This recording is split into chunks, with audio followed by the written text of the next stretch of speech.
Okay तो finally yes आपका स्वागत है फिर से एक बार आप सबका नेटवर्क ट्रेनिंग्स बाय कुलदीप में। मैं कुलदीप अपना जो CCNA 200301 की जो सीरीज़ है और उसमें से भी जो नेटवर्क ऑटोमेशन एंड प्रोग्रामेबिलिटी जो हम कर रहे हैं ये वाले पार्ट्स, तो yes let's conclude the CCNA with this video. So last video I think रहेगी हमारे CCNA के हिंदी वाला ये जो कंप्लीट फ्री वाला कोर्स है।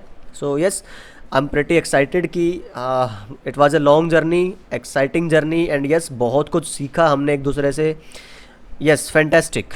तो मे बी हम स्टार्ट करेंगे इंग्लिश वाला वर्जन और जिसको फास्ट ट्रैक में करेंगे। 10-15 वीडियोज़ रहेंगी एक एक 1.5 घंटे की, जिसमें मैं बहुत फास्ट ट्रैक में आई थिंक अगर हो सका तो मैं ज़रूर डालूंगा इंग्लिश में पूरा कंटेंट। एंड हो सकता है कि मैं पहले डाल रहा हूँ साथ में ही ये वीडियो आने से पहले, और हो सकता है इसके बाद डालूँ, वो that's up to the time that I will gate.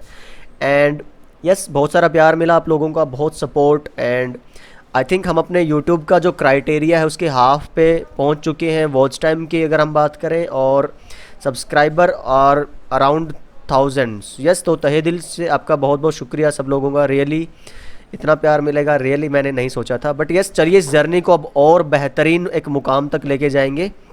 So as promised ये सिर्फ CCNA हुआ है, अभी यही सेम कंटेंट सेम क्वालिटी बेहतर ही रहेगा। क्योंकि अभी जैसे देखिए किसी चीज़ में हम नए थे, ये टूल यूज़ करना मेरे लिए, एडिटिंग करना, ये रिकॉर्डिंग करना, अपलोडिंग, अभी क्या थोड़ा सा हैबिट बन गई है। तो कुछ टूल्स परचेज़ करेंगे अगर इंशाल्लाह सब सही रहता है तो NP और थोड़ा एडवांस तरीके से हम स्टडी करेंगे। And yes I don't know what else to say. Start करते हैं ये वाली वीडियो, फिनिश करते हैं एंड अगला जो मुकाम रहेगा उसकी तैयारी करते हैं। राइट तो एनसिबल, पपेट एंड शेफ, इसके बारे में क्या है हमने लास्ट वीडियो में बात की थी कि ये आपके ऑटोमेशन टूल्स हैं। तो ये टूल्स हैं नेटवर्क ऑटोमेशन टूल्स जो आपके यूज़ किए जाते हैं कॉन्फ़िगरेशन ऑटोमेशन के लिए। जब नेटवर्क का साइज़ बहुत बड़ा होता जाता है, इंजीनियर्स बढ़ रहे हैं, आपके नंबर ऑफ़ डिवाइसेस बहुत ज़्यादा हो रहे हैं, तो 1 बाय 1 मैनुअल कॉन्फ़िगरेशन करना, उनको मैनेज करना, मॉनिटर करना, ये इट्स अ टफ टास्क है ना। ह्यूमन टास्क नहीं बचता एक तरह से, अगर आप बात करें हमारी कैपेबिलिटीज से बाहर होता चला जाता है। तो उसके लिए हम कुछ टूल्स यूज़ करते हैं नेटवर्क में, कॉन्फ़िगरेशन ऑटोमेटिक अपने आप से होती रहे, इंजीनियर है वहाँ पे नहीं है तब भी होती रहे, है ना। सो यस एक टूल जिसका नाम एनसिबल, एक puppet and one is chef. चलिए तो फर्स्ट हम डिस्कस करते हैं एनसिबल के बारे में।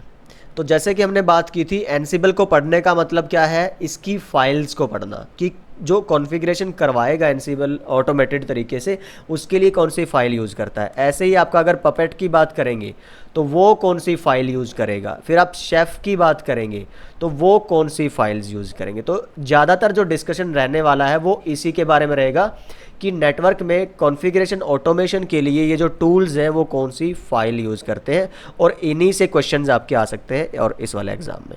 राइट तो जो एनसिबल है वो एक फ़ाइल यूज़ करता है इन्वेंट्री, एक है टेम्पलेट और वेरिएबल, ये तो मिलेगा ही आपको। फिर इसकी जो मेन फाइल है दैट इज़ प्ले बुक, है ना। तो इन्वेंट्री का मतलब क्या है कि आपके जो डिवाइसेस हैं उनके नाम आप मान लीजिए, और हर एक डिवाइस के रिगार्डिंग जो इन्फॉर्मेशन है कि मान लो वो राउटर कैसा रहेगा, इंटरनल राउटर होगा या फिर आपका ASBR है, ठीक है। तो उस तरह से आपकी जो वो वाली इन्फॉर्मेशन रहेंगी, डिवाइस जो स्पेसिफिक इन्फॉर्मेशन है वो किस में आएंगी, इन्वेंट्री में। जैसे नॉर्मल आप इन्वेंट्री का मतलब देखोगे, गूगल करोगे, या आपको पता भी रहे कि आपके पास एक वेयर हाउस है, यहाँ पे नट बोल्ट रखे हैं 20, और आपके पास ये चाबी पाने रखे हैं ये 15 हैं, ये RJ45 रखे हैं ये 150। इस तरह से जो आप पूरा कंप्लीट कितने तरह के डिवाइसेस, किसकी क्या device specific configuration, information and everything.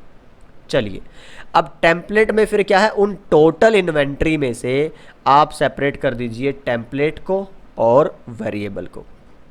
अब इन दोनों को यूज़ करके फिर आप क्या करते हैं, प्ले बुक। प्ले बुक में क्या आता है कि कैसे टेम्पलेट्स प्लस वेरिएबल्स का यूज़ करके आप ऑटोमेटेड कॉन्फ़िगरेशन कराएंगे। कैसे, यहाँ पे ये जो रहेगा ये इस तरह से आपको ड्रॉ करना है। मीन्स ये क्या है, आपका प्ले बुक के ही दो आगे पार्ट हैं, एक्शन एंड लॉजिक। एक्शन मान लो आपने बोल दिया कि जो OSPF में राउटर R7 है उसकी आपको राउटर आईडी चेंज करनी है, तो ये आप चाहते हैं। So this is your action. अब इसके लिए जो टूल है वो लॉजिक क्या यूज़ करेगा कि आपको क्या करना, जो राउटर आईडी चेंज करनी है वो वीकेंड पे। तो इस तरह के जो आपके रहेंगी क्या बोलते हैं, प्ले बुक्स एनसीबल में, सो वो है रिक्वायर्ड या फिर वो कह लीजिए रिस्पॉन्सिबल फॉर ऑटोमेटिक आपकी configuration. So again I am saying कि जो आपका एनसीबल है वो यूज़ करता है कौन सी फाइल, आपकी इन्वेंट्री सारे डिवाइसेस के लिए, उसके बेस पे बनाएगा फिर वहाँ से टेम्पलेट्स जो फिक्स्ड पार्ट रहेगा, वेरिएबल जो चेंजेबल पार्ट रहेंगे, और उसके बेस पे जो आपने करवाना है, जो काम आपने करवाना है ऑटोमेटेड तरीके से वो डिफाइन रहेगा प्ले बुक्स में, जो यूज़ करेगा आगे फर्दर एक्शन एंड लॉजिक। ये जब टूल यूज़ करेंगे ना, इसमें आपको ये वर्ड्स ये फाइल्स मिलेंगी वहाँ पे, ठीक है। तो ऐसे परेशान होने वाली बात नहीं है। जैसे मैं कोई टूल ऐसे ओपन करता हूँ, मान लीजिए एमएस पेंट ओपन कर लिया, तो इसमें आपको ये ऑप्शन मिलते हैं ना, फाइल का, होम का, व्यू का, ये देखिए इस तरह से। तो जब आप एनसीबल यूज़ करेंगे वहाँ पे आपको ये इस तरह की फ़ाइल मिलेंगी। जैसे मैं अगर जैसे बात करूँ किसका एग्जांपल लूँ, मैं पाइथन का एग्जांपल लेते हैं। तो मेरे पास पाइथन की आईडी यहाँ पे नहीं होगी, मैं लिखूँ अगर पाइथन,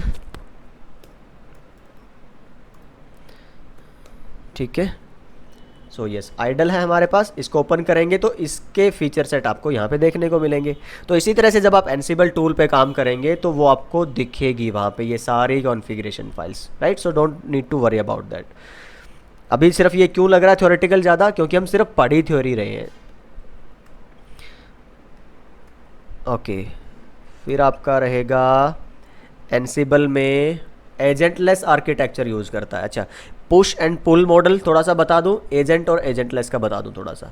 ये देखिए, अगर आप देखेंगे ये आपके पास इन्वेंट्री है, टेम्पलेट्स है, आपके वेरिएबल्स, इस तरह से फाइल बनेंगी। आपके कोई भी टूल रहेगा अलग अलग तरीके से यहाँ पे फाइल मिलेंगी। मैंने बोला था टेम्पलेट और वेरिएबल तो आपके रहेंगे ही रहेंगे। फिर प्ले बुक क्या है, जो आपको इनके बेसिस पे, इनका यूज़ करके टेम्पलेट्स और वेरिएबल्स का आपको जो काम करवाना है, अगेन मैंने बोला था, ठीक है। तो फर्स्ट ये जो फाइल्स रहेंगी, फिर इसके बेस पे जो आपको काम करवाना रहेगा वो डिफाइन करेंगे, और थर्ड फिर ये आपको एक्चुअल में इस पे इम्प्लीमेंट करना है, प्रोविज़न करवाना है। अच्छा, एक आता है आपका पुल मॉडल, एक आता है पुश मॉडल। ये जो है पुश मीन्स की जो टूल है, हम रेफरेंस किसका ले रहे हैं, टूल का, टूल से डिवाइस की तरफ। तो एक तरह से ये आपका सर्वर है, ये आपका क्लाइंट है। सर्वर से जब क्लाइंट पे जाती है कोई configuration, it means you are pushing something, ठीक है। आप धकेल रहे हैं क्लाइंट की तरफ अपनी कॉन्फ़िगरेशंस को कि भाई जाओ और उधर अप्लाई हो जाओ। So this is push model. जो एनसीबल है वो इसको फॉलो करता है। इट मीन्स आप कुछ प्ले बुक्स बनाएंगे और उनको इम्प्लीमेंट, प्रोविज़न करवाएंगे अपने क्लाइंट्स पे। अब इसको ज़्यादातर देखो करने को तो आप पुल एंड पुश दोनों के लिए यूज़ कर सकते हैं, हम मॉनिटरिंग के लिए भी और आपका प्रोविजनिंग के लिए भी। देखो इसको क्या बोलते हैं, प्रोविज़न ना, चेंजेस करना सारे अप्लाई उधर। एक आता था मॉनिटरिंग, कि आप इधर वाले कॉन्फ़िगरेशन को चेक करते रहें इधर और देखते रहें कि क्या कोई चेंजेस रिक्वायर्ड है और जो आप उसको कॉन्फ़िगर कर पाओ। तो एक तरह से एनसीबल जो टूल है वो बेहतर माना जाता है प्रोविजनिंग के लिए in comparison to monitoring. But yes, आप दोनों कर सकते हैं इसमें, नो डाउट। और ये जो मॉडल यूज़ करता है आपका वो है एजेंटलेस। इट मीन्स आपको यहाँ पे कोई सेपरेट कोड रन करने की ज़रूरत नहीं है एनसीबल में। और आप देखेंगे एनसीबल को इस वजह से सिस्को के डिवाइसेस में ऑटोमेशन के लिए प्रेफर्ड माना जाता है इन कंपैरिजन टू जो आपका पपेट है या शेफ है। सबसे बेहतर किसको माना जाता है, एनसीबल, क्योंकि इसमें सेपरेटली कोई आपका अलग से कोड नहीं चाहिए आपके किसी भी नेटवर्क डिवाइस पे। जैसे हम बात करेंगे पपेट की, शेफ की, वहाँ पे आपको इस डिवाइस पे अलग से कुछ कॉन्फ़िगरेशन करनी पड़ेगी, फीचर इनेबल करना पड़ेगा जिसको बोलते हैं एजेंट। वो एजेंट अब क्या करता रहेगा, कम्युनिकेशन करता रहेगा इस सर्वर के साथ, ठीक है। और वो देखता रहेगा, मॉनिटरिंग करवाता रहेगा, और फिर अगर कुछ चेंजेस जिसको चाहिए तो वो जो एजेंट है खुद यहाँ से पुल करेगा। वो समझिए, इसने देखा कि मुझे कुछ कॉन्फ़िगरेशन चेंजेस की रिक्वायरमेंट है, इट विल पुल समथिंग, तो ये यहाँ से उठाएगा इस प्लेबुक से। समझ पा रहे हैं। सो ये जो काम रहता है करना, इसको बोलते हैं आपका पुश। और जो सर्वर से क्लाइंट की तरफ कॉन्फ़िगरेशन आप भेजते हैं, दैट इज़ योर सॉरी, ये रहेगा पुल और ये था आपका पुश। तो इसको बोलते हैं पुल एंड पुश मॉडल। बहुत सारा कुछ देखने को मिलेगा जब आप एडवांस थोड़ा सा ऑटोमेशन और या स्क्रिप्टिंग और ये पढ़ेंगे, बट एक basic idea, server to client that is push, client to server that is pull, तो वो इस तरह का रहेगा। अच्छा, तो जो एनसीबल है वो किस तरह का मॉडल है, पुश मॉडल है, और आपका इस पे काम करता है एजेंटलेस आर्किटेक्चर। कोई अलग से यहाँ पे आपको कॉन्फ़िगरेशन नहीं चाहिए होगी। तो यस, आप ये देख लीजिएगा ज़रा, मैंने आपको थ्योरी दे दी है, नोट्स भी मैं आपको दे चुका हूँ। ओके, इसमें कुछ और बताने वाला, आप थ्योरी पढ़ लेना, बेसिक मैंने आपको बता दिया है पपेट के बारे में। अच्छा ओके, तो अगेन वही है, आप इसको सिंगल पीसी पे लर्निंग के लिए भी इंस्टॉल कर सकते हो, आप लाइनक्स जो आपका सर्वर रहेगा उस पर भी इंस्टॉल कर सकते हो। पपेट के बारे में क्या है, आप जो सेंट्रल सर्वर यूज़ करते हो इस तरह से, है ना, मीन्स जो आपका एक सर्वर यूज़ किया आपने, उस पर फाइल्स बनाई आपने, और उसी से फिर पूरे के पूरे नेटवर्क में जितने डिवाइसेस रहेंगे वहाँ पे आप पुश करोगे या पुल करोगे, वो सारा काम चलेगा। तो जो सेंट्रल डिवाइस जहाँ पे आपने पपेट इंस्टॉल करके रखा है, that is known as Puppet master. ठीक है, तो इसके फ्री वर्जन भी हैं, पेड वर्जन भी हैं आपके पास। इसमें जो फाइल बनेगी उसमें इंपॉर्टेंट फाइल थी आपकी कौन सी, प्लेबुक। इसमें इंपॉर्टेंट फाइल है आपकी मैनिफेस्ट। मैनिफेस्ट मीन्स कि कैसी कॉन्फ़िगरेशन स्टेट चाहिए है आपको डिवाइसेस पे, जो नेटवर्क डिवाइसेस है, जो क्लाइंट्स हैं आपके लिए। ठीक है, फिर उनको जो आपने कॉन्फ़िगर करवाना था उसके लिए जो हम यूज़ करते हैं, वहाँ पे हमने टेम्पलेट और वेरिएबल सेम टर्म रखी थी। यहाँ पे आती है आपकी रिसोर्स क्लास मॉड्यूल। बड़ा मेन टास्क होगा मॉड्यूल, उसको डिवाइड करेंगे छोटी छोटी क्लासेज में एंड फाइनली उसको रखेंगे रिसोर्सेज में। जैसे अगर मैं बात करूँ सिंपल OSPF कॉन्फ़िगर करना था, so that will be kind of module. उसके अंदर आपको क्लासेस एरियाज़ की रखनी है, प्रोसेस आईडीज़ की रखनी है, एंड फाइनली रिसोर्सेज में जो individual device to device configuration. इस तरह के आप, अगर मैंने एक बड़े व्यू में बताया, सिंगल डिवाइस पे आप बात करेंगे तो इस पे भी इसी तरह से डिवाइड आप कर सकते हैं। फिर टेम्पलेट्स का तो आपको पता ही है ना। और फिर मैंने एक और चीज़ बताई थी आपको कि डोमेन स्पेसिफिक लैंग्वेजेस रहेंगी। जैसे एनसिबल ने जिंजा 2 लैंग्वेज यूज़ की थी टेम्पलेट्स के लिए, पपेट कोई और लैंग्वेज यूज़ करेगा। बट जो नॉर्मल आपकी प्रोग्रामिंग लैंग्वेज है उनसे इन वाली लैंग्वेजेस को सीखना कंपैरेटिवली क्या है, ईजियर है आपका। So this is about puppet. ये आपकी फाइल्स हैं पपेट में रहेंगी। और एक फ़र्क क्या है अगर थोड़ा सा आप देखें दोनों में, पपेट में और एनसिबल में, इन जो दोनों टूल्स हैं हमारे, एनसिबल थोड़ा सा क्या है, लचीला, फ्लेक्सिबल है। वो इम्परेटिव आपका यूज़ करता है अप्रोच, कि जैसे कोई कॉन्फ़िगरेशन आप करवाना चाह रहे हैं वो हो नहीं पाई है, ओके नो प्रॉब्लम, ये क्या कहेगा कि भाई अगर ये काम नहीं हुआ है ना तो ये करना, तो उससे ये डिज़ायर्ड रिजल्ट आपको मिल जाएगा। समझ पा रहे हैं। पर जो पपेट है वो बोलता है कि भाई मेरे को ये काम चाहिए तो ये करवा के देना ही है, जो स्टेप्स आपको नेसेसरी लॉजिक्स एक्शंस लगे वो आप लीजिए। तो मेरे को ये जो मैनिफेस्ट है, मेरा जो डिज़ायर्ड मेरी स्टेट है, मुझे वो कॉन्फ़िगरेशन मिलनी चाहिए, राइट। तो ये इस तरह से आप बोल सकते हैं थोड़ा सा दोनों के अंदर अगर डिफ्रेंशिएट करवाएं तो। ओके, अगेन ये आपका पपेट एजेंट जो फीचर आपका कॉन्फ़िगर होगा नेटवर्क डिवाइस पे, अदरवाइज पपेट काम नहीं करेगा। ठीक है, ये चीज़ समझिए। एजेंट आपका खुद डिवाइस पे भी हो सकता है, या फिर एजेंट लेस कैसे रहेगा, मान लीजिए ये मैनिफेस्ट आपको API के थ्रू किस पे डालना है, डिवाइस पे। तो इंटरनल एजेंट मीन्स इसमें आपने इंस्टॉल करवा दिया, कमांड रन करवा दी है, ओके। पर कुछ डिवाइसेज हैं जो सपोर्ट नहीं करेंगे उसको, समझ पा रहे हैं। अब उन पे तो आपको लेकिन कॉन्फ़िगरेशन तो ऑटोमेशन चाहिए आपको। ऐसा नहीं है कि कुछ डिवाइसेस पे आप ऑटोमेटेड कॉन्फ़िगरेशन करवाएं और कुछ पे मैनुअल, नहीं। उसके लिए आप क्या यूज़ कर सकते हैं, कि एक्सटर्नल एजेंट आप यूज़ कर सकते हैं। कोई आपने डिवाइस यूज़ किया, ऐसा डिवाइस जिस पे आप वो इंस्टॉल कर सकते थे, और इन दोनों का आपने जो कम्युनिकेशन करा दिया, that was using SSH। Remember, automation के सॉरी रिमोट मैनेजमेंट के लिए जो आप यूज़ करते थे सिक्योर शेल, अब ये टूल करवाएगा SSH के जरिए। ऐसा लगेगा कि जैसे कोई बंदा ही कर रहा है, but again it is automated. समझ पा रहे हैं। तो आप डायरेक्ट ये करवाने की बजाय आप किसके थ्रू करवा रहे हैं, एक्सटर्नल एजेंट के थ्रू। सो यस, इसको बोलते हैं एजेंट इंक्लूडेड एजेंट, या फिर एजेंट आर्किटेक्चर, और इसको बोलते हैं agent less architecture. So yes, एक क्लैरिफिकेशन रखना अपने माइंड में कि इस तरह से जो आपका एनसिबल था उसमें तो एजेंट का कंसेप्ट ही नहीं था। ठीक है, जैसे मैं आप देखोगे मैंने लिखा था यहाँ पे, जस्ट अ सेकंड, ये हाँ, that means एनसिबल doesn't rely on any code. ठीक है, तो एजेंट की इसको ज़रूरत ही नहीं पड़ती। जो पपेट एंड शेफ है they require agent on devices, है ना। और मैंने बताया भी था इसी वजह से एनसिबल ज़्यादा प्रेफर की जाती है सिस्को के डिवाइसेस पे कॉन्फ़िगरेशन के लिए, ऑटोमेशन के लिए। ठीक है, इसकी हमने बात की। ओके, ये एजेंट वाला एजेंट लेस हुआ हमने। पपेट की फिर फाइनली आप देखेंगे स्टेप कैसे काम करता है, आप देख लीजिए ज़रा, ये तो आप पढ़े जाएंगे, सॉरी समझ ही पाएंगे। ठीक है, इसमें कुछ मुझे बताने वाला, ये वही चीज़ें मिलेंगी आपको। ये देखिए यही रहेगा सारा का सारा काम, कि कैसे वो पुल करेगा जब उसको नेसेसरी कॉन्फ़िगरेशन चेंजेस चाहिए होंगे सर्वर से, और सर्वर फिर कैसे उन कॉन्फ़िगरेशन को जो इसको रिक्वायर्ड है वो पुश कर देगा। ठीक है, चलिए अच्छा थोड़ा सा एक और चीज़ बता देता हूँ। ये पुल और पुश का कंसेप्ट जो है मैंने जस्ट आपको क्या है एक बेसिक आइडिया दिया है। अब आप यहाँ पे पुल देखेंगे तो लगेगा कि सर अभी तो आपने बोला था ये पुल ऐसे था, ठीक है। तो कॉन्फ़िगरेशन कैसे काम करता है, जो आपका एनसिबल था वो इस तरह से, देखो थोड़ा सा और एक्सप्लेन करते हैं इसको। वो ये ऐसे रहेगा, मीन्स आपका सर्वर क्लाइंट तक जाता है एक तरह से, पर जो आपके पपेट है, जो आपका शेफ है, उसमें क्या चलता है, जो क्लाइंट है वो कम्युनिकेशन में रहता है कॉन्स्टेंटली आपके सर्वर के साथ। ठीक है, अब इसको जो भी चेंजेस हैं, मीन्स ये इसके पास कॉन्फ़िगरेशन रहेगी, इनके पास अपनी डिज़ायर्ड कॉन्फ़िगरेशन रहेगी। अब वो दोनों को क्या करता रहेगा, मॉनिटर। इसमें चेंजेस अगर रिक्वायर्ड होंगे तो ये क्या करेगा, फिर पुल ऑपरेशन मांगेगा कि मेरे को यहाँ से वो कॉन्फ़िगरेशन उठानी है।